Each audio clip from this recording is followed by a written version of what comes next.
Ekoenzim sedang populer. Beragam tempat lagi bersemangat bukan hanya bicara, juga mengolah sisa sayuran dan buah-buahan menjadi yang tadi disebut ekoenzim. Begitu juga di Dusun Kampung Islam Kepaun, Desa Pemogan, Kecamatan Denpasar Selatan, Kota Denpasar akhir pekan lalu. Ketua PKK Dusun Kampung Islam Kepaun ikut menyaksikan panen ekoenzim di rumah salah satu warganya, Ana Rohana.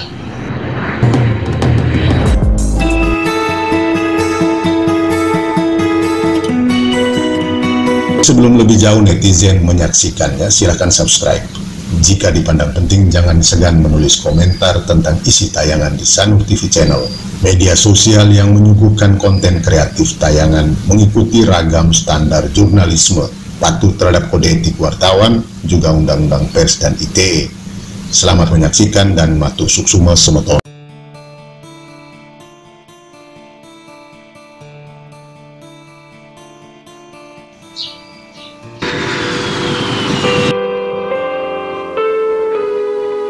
Hai Smart Netizen Sanur TV, Sanur Post Media Group. Hari ini saya berada di Kampung Islam Kepaun. Ini salah satu kampung Islam yang punya catatan sejarah yang monumental. Selain kampung Islam Gel-Gel, kampung Islam Serangan, kampung Islam Suung Batan Kendal, kampung Islam Loloan Barat, kampung Islam Pegayaman, dan masih banyak kampung Islam lain. Nah, di Kota Denpasar, Kampung Islam Kepaun ini dikenal cukup luas sebagai salah satu monumen sejarah yang menceritakan tentang kedekatan umat Islam khususnya dengan kalangan Puri, terutama Puri Pemecutan. Nah, sekali ini saya tidak ingin bercerita tentang itu. Nah, kebetulan di samping saya ini Mas Alfat. Prestasinya itu mengesankan. Saya baru kenal sebentar, lalu ngobrol sebentar, tapi mendapatkan tidak sedikit wawasan baru. Saya tahu kemudian bahwa anak Bangka Belitung, orangnya Pak Yusril, orangnya si Andre Herata, ya? Laskar Pelangi, kita tahu itu kan. Saya kenal banyak tokoh di Denpasar, tapi ternyata di balik layar itu ada seorang yang penting dan banyak mendesain sesuatu yang mengagetkan saya tadi. Nah, Pak Alfat juga ternyata aktif di upaya konservasi lingkungan. Sekarang ini ada isu tentang ekoenzim. Nah, ekoenzim ini menjadi salah satu kerja konkret yang dilakukan oleh Mas Alfat bersama permaisurinya yang dicurinya dari negeri Banjarnegara di Jawa Tengah, di Jawa Tengah. Cerita khusus tentang ekoenzim ini itu menjadi isu yang menarik. Jangan lupa selengkapnya bisa saksikan di Sanur TV Channel, Sanur Post Media Group. Bye-bye. Ekoenzim pertama kali diperkenalkan oleh Dr. Rosukon Pompanyong, pendiri Asosiasi Pertanian Organik di Thailand. Gagasan proyek ini adalah mengolah enzim dari sampah organik yang biasanya kita buang ke dalam tong sampah sebagai pembersih organik. Ekoenzim adalah hasil fermentasi limbah dapur organik seperti ampas buah dan sayuran, gula, dalam hal ini gula coklat, gula merah atau gula tebu, serta air. Warnanya coklat gelap dan memiliki aroma fermentasi asam manis yang kuat.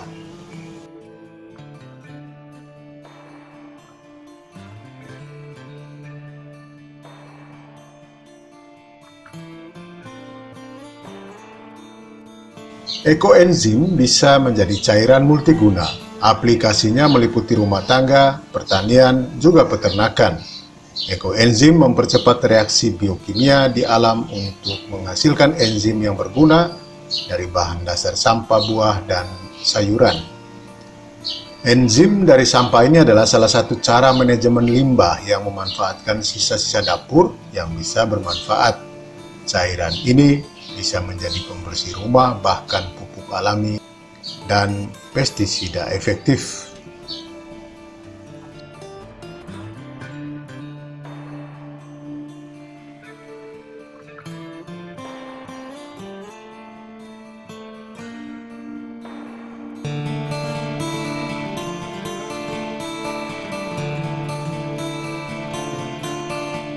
Saya kenal ekoenzim pertama kali Februari.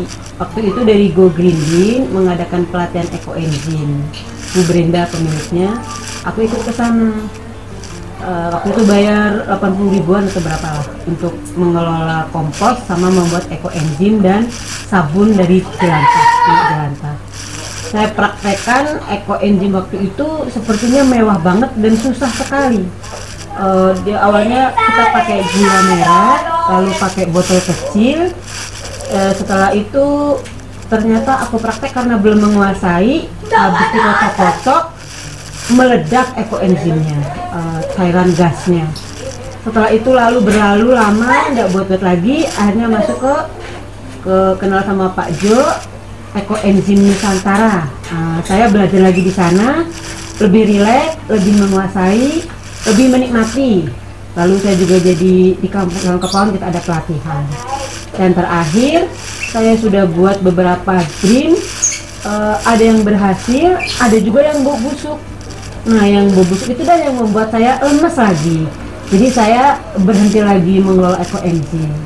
Hingga akhirnya saya bertemu dengan Pak Fat, Alfat, lalu dia yang mengajak saya untuk bersama-sama kembali mengelola limbah organik dengan ekoenzimnya.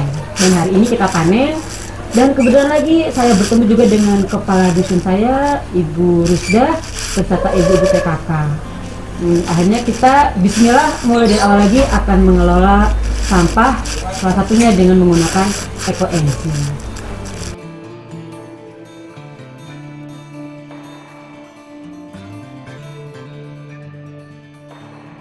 Jenis ekoenzim, limbah ekoenzim yang bisa dijadikan itu adalah yang saya tahu, pertama semua sampah organik yang masih tersisa di dalam dapur kita.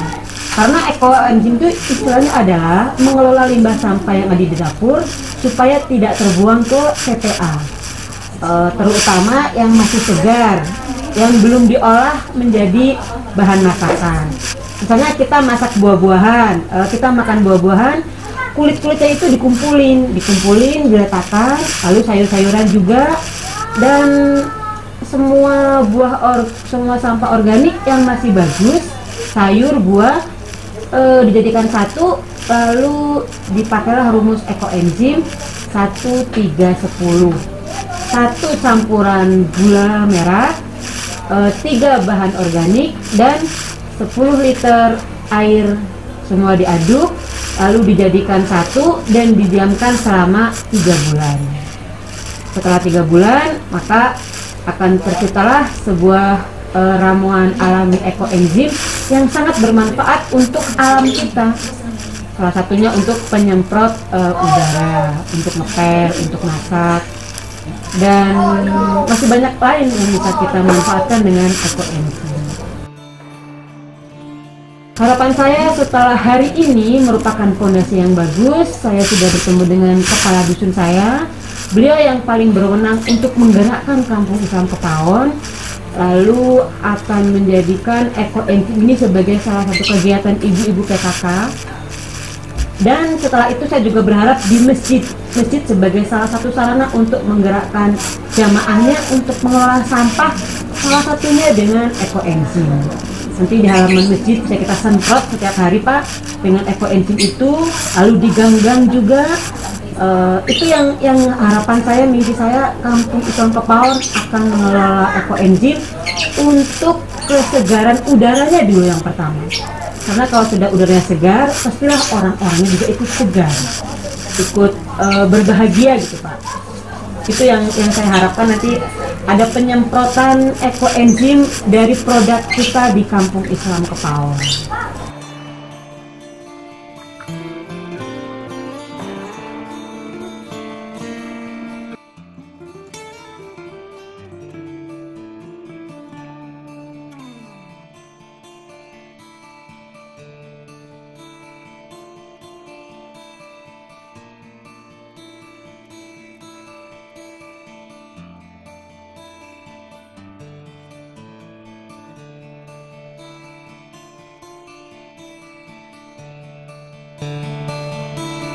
pertama kali di kampung kami.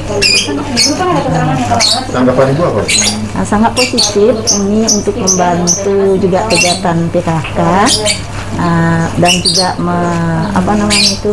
mengurangi sampah Yang ada di kampung, lingkungan kampung kami. Selama ini kalau setahu Ibu, kalau sampah rumah tangga itu biasanya di kalangan ibu-ibu yang ada di wilayah kampung ini dibuang biasanya di penyalur tempat sampah Mbak Dia. Ya, PPA. Nah, dengan kegiatan semacam begini artinya ada wawasan baru. Ada wawasan baru, sangat positif. Harapan Ibu ke depan? Harapannya bisa membuat seperti ini, pengelolaan seperti ini kayak ekoenzim untuk ibu-ibu dan warga kampung Islam.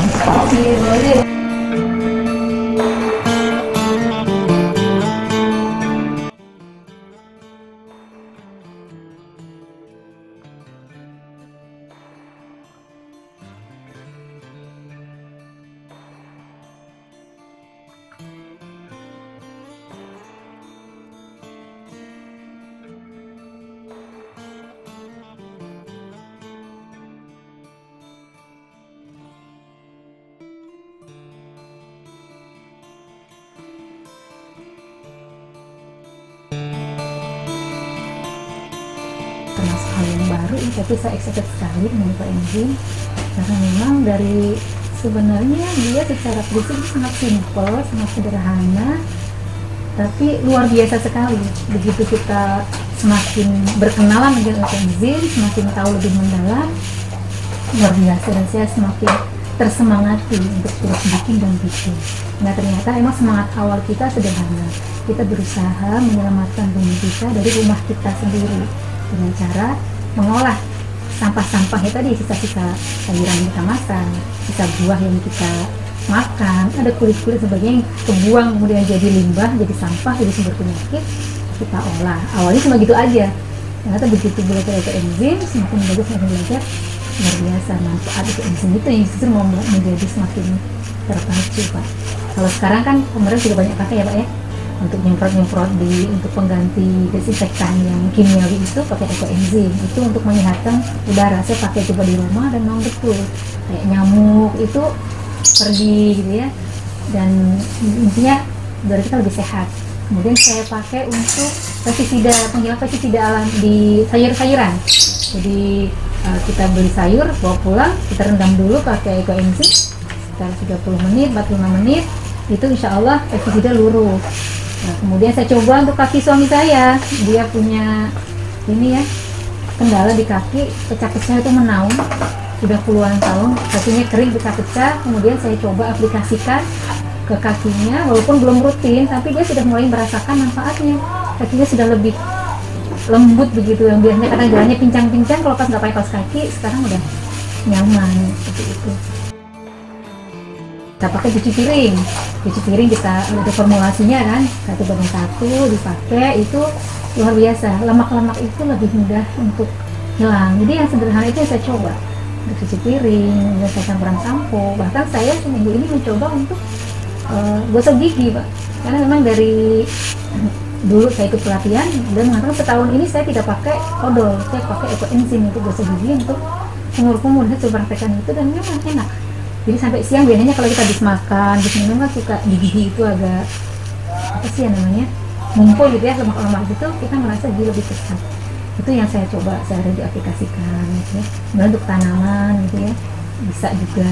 Jadi luar biasa sekali ternyata. Itu baru seperti yang ini ya, yang dirasakan langsung. Makanya karena udah rasakan manfaatnya, tersemangat tiap hari saya sekarang buat ekoenzim. Bahkan saya mulung sampah juga sama kayak anak-anak. Dulu kan jadi pemulung, sekarang jadi tukang rujak, tukang jual es buah, saya tembusin. Kalau ada sampah jangan dibuang, saya ambil. Jadi saya bikin tiap hari. Setiap selesai satu ini saya bikin membun sendiri dengan harapan nanti mudah-mudahan ke depan saya ini nanti bisa dikembangkan ke bangsa ini. dia bisa ngajak lagi kita main di sini. Itu sih sebenarnya Pak, untuk hal-hal yang lain saya terus mencoba gitu ya, yang terutama untuk aplikasinya biar orang tuh semakin termotivasi. Dia kan begitu, kalau ada testimoni atau begini orang akan termotivasi untuk merasakan manfaatnya, kemudian tergerak juga untuk bikin. Dan saya sendiri memang dari dulu memang senang dengan hal lingkungan, begitu tahu ini bermanfaat saya juga bisa menyebarkan ke yang lain. Jadi saya ajak komunitas saya, ya saya kuliah di pengajian, saya punya ini, saya kenal mereka juga, ayo kita belajar juga bersama-sama. Saya lihat sendiri kalau engine secara pembuatan kan sangat gampang ya Pak ya, mungkin 15 menit bisa selesai, tapi mungkin PR buat kita semua adalah bagaimana membuat penyadaran kepada teman-teman kita, kepada masyarakat bahwa pentingnya loh kita harus mengolah, bahwa sampahmu adalah tanggung jawabmu. Itu yang kayaknya perlu terus diedukasi, dan kayaknya nggak bisa dalam sehari 2 hari. Kalau engine bikin, insya Allah bikin pelatihan 1 jam itu selesai, semua materi tersampaikan. Tapi kalau untuk edukasi itu yang kayaknya perlu terus kita gaungkan. Mungkin itu.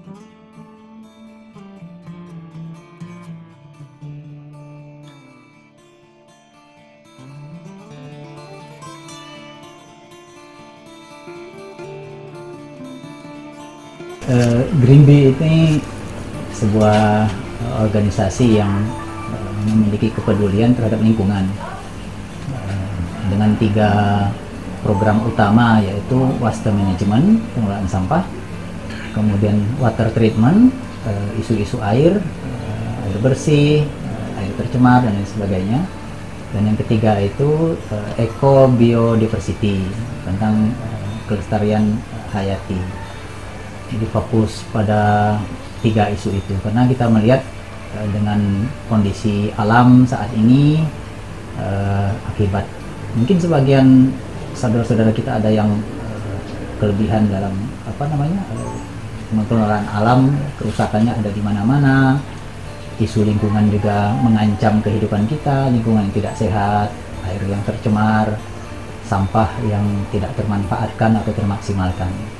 Jadi kami sebagian kecil bersama teman-teman ini berinisiatif, ayo kita buat komunitas, buat gerakan untuk lebih mencintai atau lebih peduli dengan lingkungan sekitar kita. Apa ini juga karena situasi pandemi yang diculahinya?